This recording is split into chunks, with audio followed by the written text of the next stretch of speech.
안녕하세요. 저는 서울에 살고 있는 30대 중반의 여성입니다. 퇴사를 한 후 홀로 마카오로 여행을 갔습니다. 근 10년 동안 쇼핑도 여행도 제대로 된 연애도 하지 못하고 오로지 돈만 모았습니다. 그렇게 2억이라는 돈을 모았어요. 2억을 모으면 기쁠 줄 알았는데 오히려 허무했습니다. 좋은 시절 일만 하며 보낸 제가 가엾기도 했고요. 직장에서 상사로부터 스트레스를 너무 받아 몸도 안 좋아진 상태였습니다. 마카오의 밤은 화려했습니다. 정처 없이 걸었습니다. 호텔 근처 공원에 앉아 보름달을 보고 있었어요. 한국 분이세요? 그 남자가 저에게 말을 걸었습니다. 네? 마카오가 한국만큼 치안이 안전한 곳이긴 한데 그래도 여성분이 이렇게 늦은 시간에 혼자 있으시면 위험해요. 아, 네. 감사합니다. 제가 벤치에서 일어나자 호텔이 어디세요? 콜레드요. 아, 저 런던에서 묵고 있어요. 같이 가시죠. 진짜 위험해요. 남자의 이름은 김성식. 마카오에는 사업차 와 있다고 했습니다. 성식 씨는 자신이 한국의 100대 스타트업 CEO라고 했습니다. 대학을 중퇴하고 사업을 차렸다고 했습니다. 몇 번의 실패 후 지금의 사업체를 읽었다고 했어요. 옆모습을 보는데 남자는 멋있었습니다. 이런저런 이야기를 하며 호텔 앞까지 왔습니다. 미정 씨, 시간 되실 때 연락 주세요. 관광객들이 가는 데 말고 마카오 좋은 데 많아요. 제가 모시고 갈게요. 호텔의 푹신한 침대에 누웠는데 성식 씨의 잔상이 떠올랐습니다. 그의 명품 시계, 명품 셔츠, 명품 가방도 떠올랐습니다. 성공한 남자라 그런가? 그의 곁에서 나는 은은한 향도 떠올랐습니다.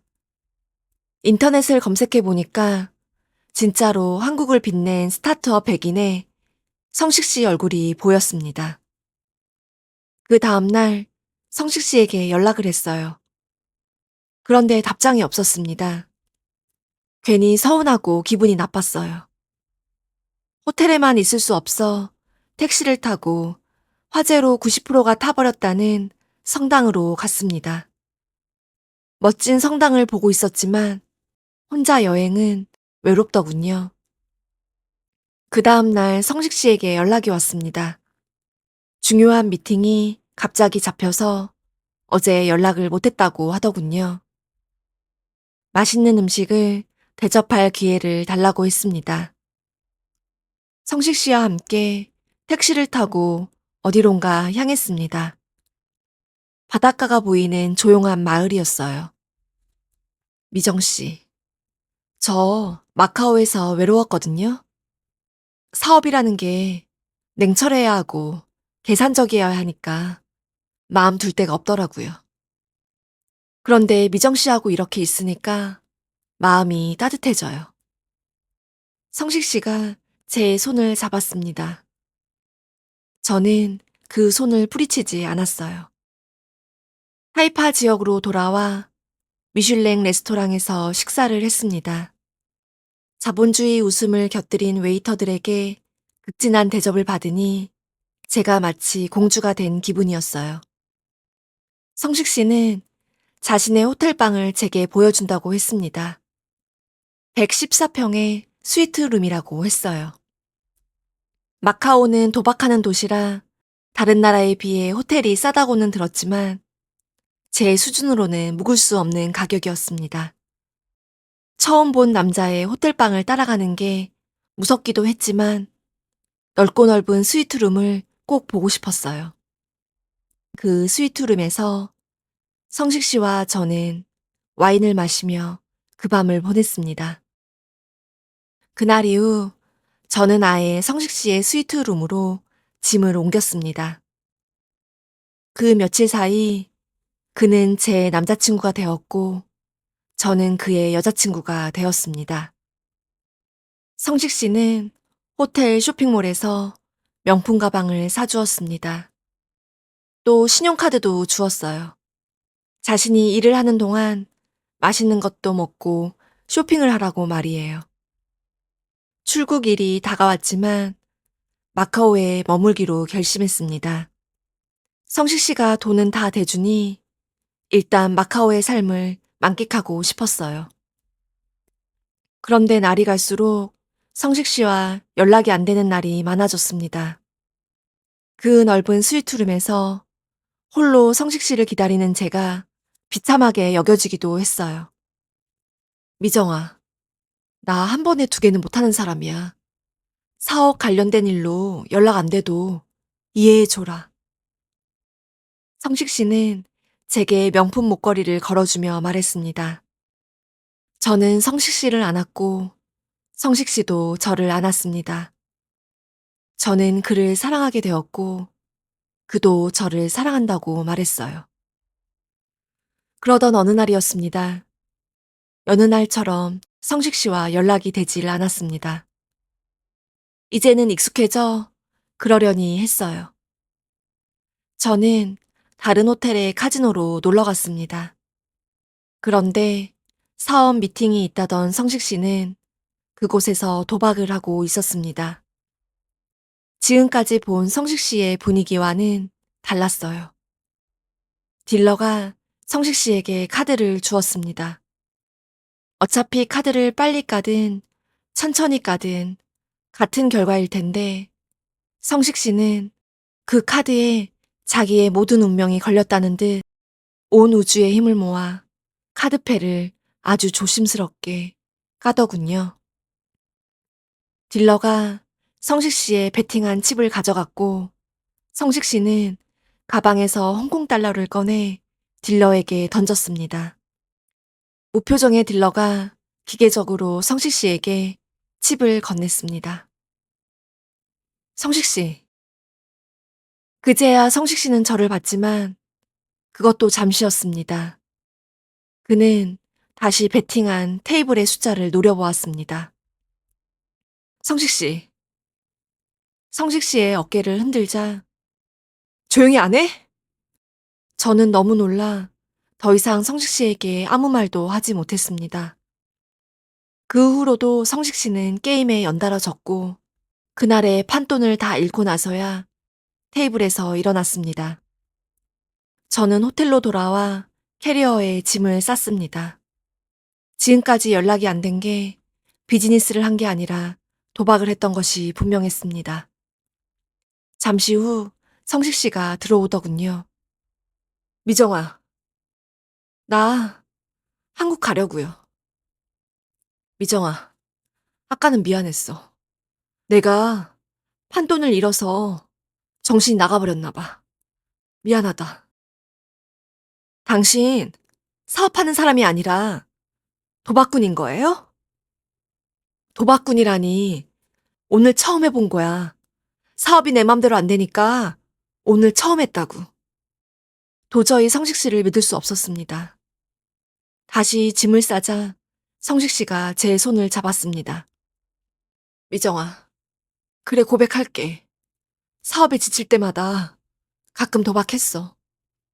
너 만나고 나서는 정말 안 하려고 노력하다가 오늘 딱 한 번 한 거야. 거짓말. 진짜야. 나 너마저 떠나면 정말 도박꾼이 될지도 몰라. 네가 내 옆에서 나 잡아주면 안 될까? 성식 씨는 자신을 구원해달라는 눈빛으로 저를 바라보았습니다. 맹세해요. 다시는 도박 안 하겠다고 맹세해. 안 할게. 나 다시 태어날게.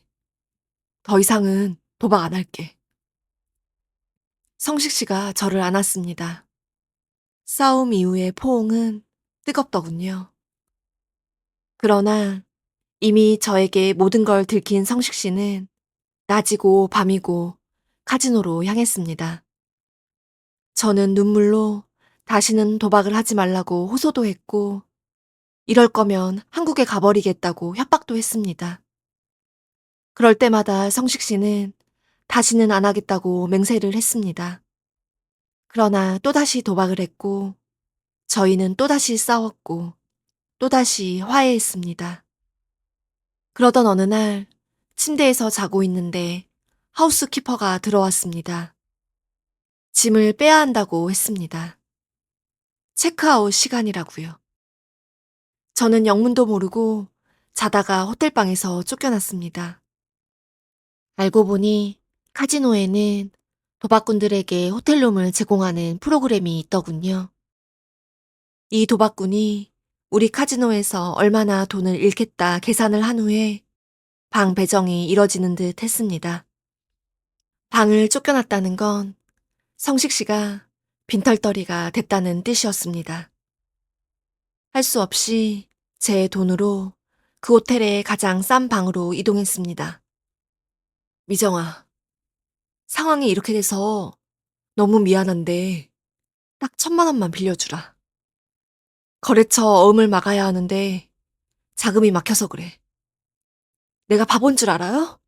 1,000만 원 주면 그걸로 도박하려고 하는 거잖아요. 도박은 무슨 도박이야. 이제 내가 도박 안 하니까 스위트룸에서 쫓겨난 거잖아. 진호가 바보인 줄 알아? 도박꾼들은 카지노를 진호라고 부르더군요.